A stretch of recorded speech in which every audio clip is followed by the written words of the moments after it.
ये लोगों से बातचीत करते हैं। पारसनाथ राय के क्षेत्र में इस समय मौजूद हूँ। आइए लोग क्या कहते हैं थोड़ा सा जान लेते हैं। चाचा अपना एक बार परिचय बता दीजिए। मेरा नाम हरिकेश यादव है जी। मैं ओढ़ारी गांव का निवासी हूँ। यानी आसपास देखा जाए तो सिखड़ी छपरी में आप रहते हैं। सिखड़ी न्याय पंचायत है। हाँ, सिखड़ी न्याय पंचायत में ही घर है। श्री पारसनाथ राय को भारतीय जनता पार्टी की तरफ से टिकट दिया गया है और उनका अच्छा खासा लोग बता रहे हैं कि पकड़ भी है।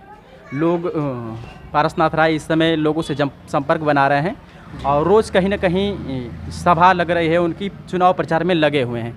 कैसा माहौल है उनका?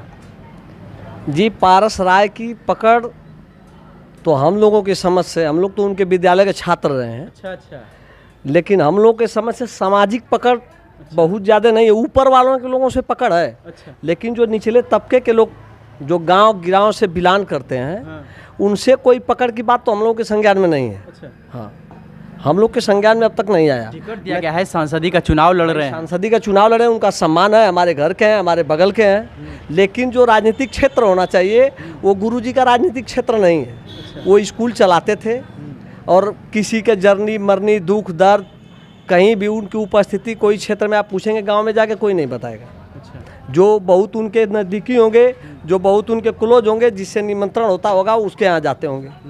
बाकी जैसे हम लोग भी थोड़ा सा राजनीतिक क्षेत्र से जुड़े हैं। हम लोग पूर्व जिला पंचायत प्रत्याशी हूँ और हम लोग चले भी हैं और आज भी चलने का काम करते हैं। हर बिरादरी के लोग, हर कौम के लोगों को कोई मरता है सवाल आता है कि उनको टिकट मिला है और आप उनके क्षेत्र के हैं, तो कितना आप सपोर्ट करेंगे? क्या है थोड़ा लोग भाई देखिए, सब लोग बधे हुए हैं कहीं ना कहीं। हम लोग बीजेपी को वोट नहीं करेंगे क्योंकि हम लोग पढ़े लिखे युवा हैं। अच्छा। इसलिए बीजेपी को वोट नहीं करेंगे कि बीजेपी हमको लगता है कि सबसे अधिक झूठ बोलने वाली पार्टी है। जिस चीज़ का आज विरोध कर रही है, आज हम देख रहे हैं 3-4 दिन से, पहले चरण के चुनाव के बाद से, पहले चरण के चुनाव के बाद हमारे अमित शाह जी चाहे मोदी जी बोलते थे 400 पार, लेकिन 400 पार वाली भाषा बंद हो चुकी है। 400 पार वाली भाषा बंद हो, अब मंगलसूत्र और सिंदूर की बात हो रही है। अच्छा। अब जैसे आप सोचिए, आप एक युवा हैं, पत्रकार हैं, किसी भी मिनियारिटी के लोगों को 10 साल में किसी को नौकरी नहीं मिली। आप बेरोजगारी पे बात नहीं करेंगे, आप शिक्षा पे बात नहीं करेंगे। मैं तो अंबेडकर जयंती में था और मैंने इसी बात को रखा था। आप भी पढ़े लिखे हैं। आज हमारे ईंटा पाथने वाले बेचारे जो गरीब हैं, अपने बच्चे को स्नातक करा लेते थे 10,000 रुपये में। आज की स्थिति है कि पूरे विश्व का पहला देश हमारा है कि जो शिक्षा पे 18% GST लगा दी गई है।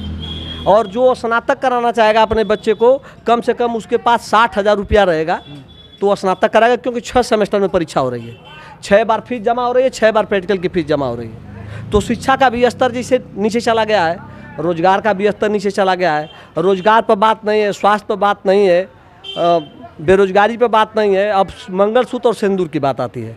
जैसे पूर्व में गैस सिलेंडर 400 रुपये बिकता था, तो बीजेपी वाले जो है कि सिलेंडर को कपार पे लेके विरोध करते थे। GST लागू करने के लिए पूर्व सरकार कांग्रेस थी, वो GST का पूरा पुरजोर विरोध किया भाजपा ने, और जो चीज़ विरोध करते हैं वही काम वो आके करते हैं। आज मंगलसूत्र की बात कर रहे हैं, कल वो, आज सरकार नहीं, कल सरकार अगर फिर बनती है तो मंगलसूत्र बेचने का काम करेंगे। मेरा आप एक पत्रकार है, आपके चैनल के माध्यम से कर रहा हूँ कि वो मंगलसूत्र हमारे माताओं बहनों का बेचने का काम करेंगे। आज मंगलसूत्र चिल्ला रहे हैं, जब इसके पूर्ववर्ती सरकार थी 10 साल पहले तो सोने का दाम 40,000, 60,000, 25,000, 30,000 था, आज 75,000 पार है। चलिए, देखा जाए तो हम आए थे सर्वे करने चुनावी चर्चाओं को लेकर के। जिस तरीके से देखा जाए तो पारसनाथ राय आपके क्षेत्र के हैं, तो माहौल कैसा उनका है? माहौल हम लोग के समझ में नहीं आ रहा है भैया। माहौल जो जहाँ है वहाँ सेट है, ये जानिए आप। कौन प्रत्याशी गाजीपुर से निकल रहा है? गाजीपुर से हम लोग के निगाह से अफजाल अंसारी जीत रहे हैं। और डॉक्टर उमेश? डॉक्टर उमेश भी लड़ेंगे भाई, उनको भी टिकट मिला हाल में, उमेश जी भी लड़ेंगे। तो सारे की पल्ला भारी लग रही है फिलहाल हम लोग के क्षेत्र में। तो लग रहा है कि हम लोग के क्षेत्र में अफजाल अंसारी का ही पलड़ा भारी है। अफजाल अंसारी? हाँ, क्योंकि बैकवर्ड पारसनाथ राय के गढ़ में, उनके क्षेत्र में अफजाल अंसारी। भाई देखिए, मैं बहुत ज़्यादा कुछ नहीं कहूँगा। पारस राय भी सम्मानित है, हमारे गुरु हैं, कोई बात नहीं है। लेकिन पार्टी लेवल पर जब हम जाते हैं तो गुरु हैं। आपके क्षेत्र के पारसनाथ राय जी आपके क्षेत्र के? हमारे क्षेत्र के हैं, तो हमारे बाप दादा आप नहीं चाहते हैं कि आपके क्षेत्र के सांसद बने? हमारे क्षेत्र के राजनीति से जुड़े हैं, कहीं हमारा सहयोग किए होंगे तो उनका भी सहयोग होगा। दूसरी बात कि अगर कहीं मरनी जर्नी में किसी अफजाल अंसारी आपका क्या शौक क्यों है? अफजाल अंसारी हर मौके पाते हैं, हर मौके पाते हैं। यानी अफजाल अंसारी की यहाँ से पल्ला भारी है? हाँ है, अफजाल अंसारी की जलवा है, यहाँ जलवा है। ये कैसे समाजवादी पार्टी का जड़वा है। अफजाल अंसारी तो प्रत्याशी हैं, लेकिन समाजवादी पार्टी यानी आप समाजवादी को वोट करेंगे? हाँ, समाजवादी को वोट करेंगे। समाजवादी की तरफ से कोई भी आ जाए उनको वोट करेंगे? वोट करेंगे, क्योंकि हम लोग बेरोजगारी से जूझ रहे हैं। चलिए, और भी लोग कुछ हैं, उनसे भी बातचीत करेंगे। जिस तरीके से चचा ने अपना राय दिया, और भी लोगों से राय लेंगे। चचा, अपना परिचय एक बार। मेरा नाम रामानंद चौहान है, मैं धर्मागतपुर का रहने वाला हूँ। क्या लग रहा है, पारसनाथ राय आपके क्षेत्र के हैं, आपके बगल के हैं? ये तो मालूम है कि हमारे क्षेत्र के हैं, हाँ, हमारे नज़दीकी हैं। चलिए देखिए, जब समय आने पे जैसा देखा जाएगा। रह गई भाजपा की सरकार, उससे देखिए इसमें जो पढ़े लिखे जो जितने लड़के हैं, पढ़ने लिखने वालों को बेनिफिट नहीं मिला है। हाँ, आज हम भी हैं, चाहे कोई भी है बच्चा, सब लोग अपने बच्चों को पढ़ा रहे हैं नौकरी के लिए, कि नौकरी चाहे प्राइवेट चाहे सरकारी नौकरी मिले। ये बताइए कि क्या नाम है कि हर जगह पे अभी जो अगर एक बच्चा को अगर डी फार्मा करना है, पूरे आप उत्तर प्रदेश में डी फार्मा के लिए सरकारी कोटे से 60 सीटें हैं। हाँ, 144, उसमें 2 कॉलेज है, जिसमें क्या नाम है कि एक बच्चे का गर्ल्स कॉलेज है और एक कॉलेज है जौनपुर का, कि उसमें गर्ल्स कॉमन है। तो आप ये बताइए कि उत्तर प्रदेश में 16 करोड़ जनसंख्या है, 25 करोड़ के नियर अबाउट जा रही है अभी। तो आप ये बताइए कि एक सरकारी कॉलेज में जो बच्चा पढ़ने वाला है तो कितना मेरिट लेके आएगा कि क्या नाम है कि उसको डी फार्मा चाहे मेडिकल सेंटर में। इसको पारसनाथ राय नहीं ना करेंगे, उनके हाथ में नहीं। पारसनाथ राय का माहौल कैसा है? पारसनाथ राय का माहौल हमके इसके बारे में कुछ जानकारी नहीं, इसलिए गाजीपुर से कौन सांसद बनेगा वो तो समय आने पे, इसलिए कि हम घर पे किसको सोचे हैं? चलिए, हमारे नज़दीकी हैं, इन्हीं को हम देंगे। हाँ, वो तो फिर समय बुराई भी बतिया रहे हैं। तो बुराई बतियाएंगे ना, ये तो हमारे बुराई बतियाएंगे, वोटो भी देंगे।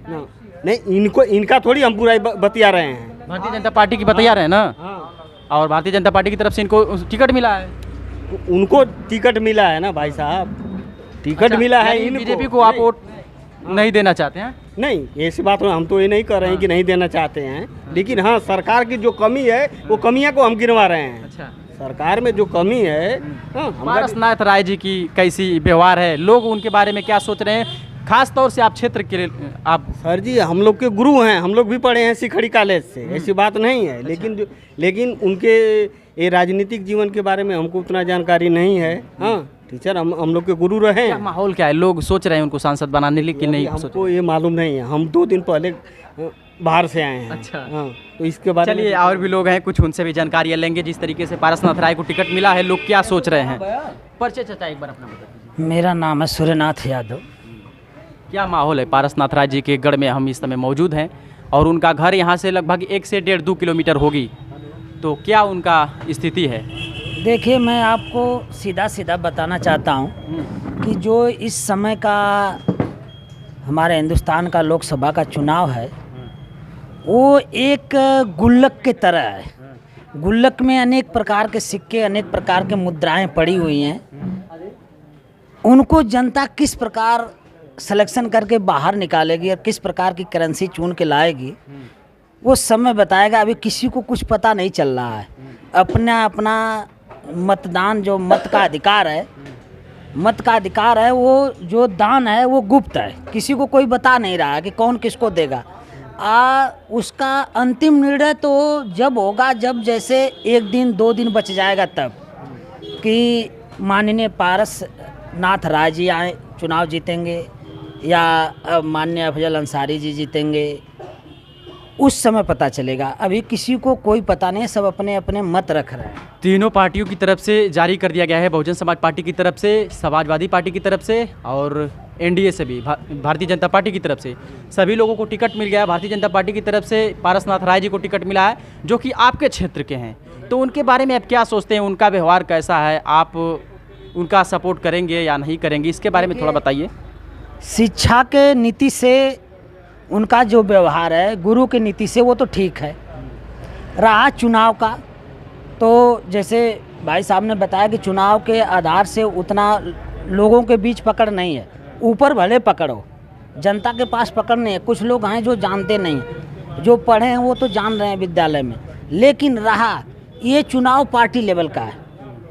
बीजेपी का अलग है, समाजवादी का अलग है। माहौल नहीं बता रहे हैं, माहौल हम आपसे पूछ रहे हैं, माहौल बताइए। जो माहौल है वो पार्टी के हिसाब से तो समाजवादी पार्टी अपना बताएगी। खुल के बताइए चाचा, आप खुल के बताइए। बता रहा हूँ, जो जिस पक्ष में रहेगा, तो हम तो नज़दीकी नेता को देखेंगे। हम तो माननीय पारसनाथ राय जी को देखेंगे और हम उन्हीं को मतदान करेंगे। वोट उन्हीं को करेंगे, मतलब लॉन्ग लपेट करके आखिर में वहीं पे आते हैं। जिस तरीके से देखा जाए तो उनको टिकट मिला है और हर कोई दुख दर्द में सबसे पहले ये भाई साहब हमारे को मिलेंगे। दूर का तो कोई मिलेगा नहीं, तो सबसे पहले नज़दीकी लोग देखेगा ना। कौन सांसद बनेगा? सांसद तो बनेगा जब वोट पड़ेगा तब। हम किसको क्लियर बता आप दें। किसको जिता रहे हैं? एक आदमी की मत से तो कोई जीतेगा नहीं। आप किसको जिता रहे हैं? हम तो जिता रहे हैं पारसनाथ राय जी को। जिता रहे हैं। सांसद किसको बनाएंगे? उन्हीं को ना, उन्हीं को बनाएंगे।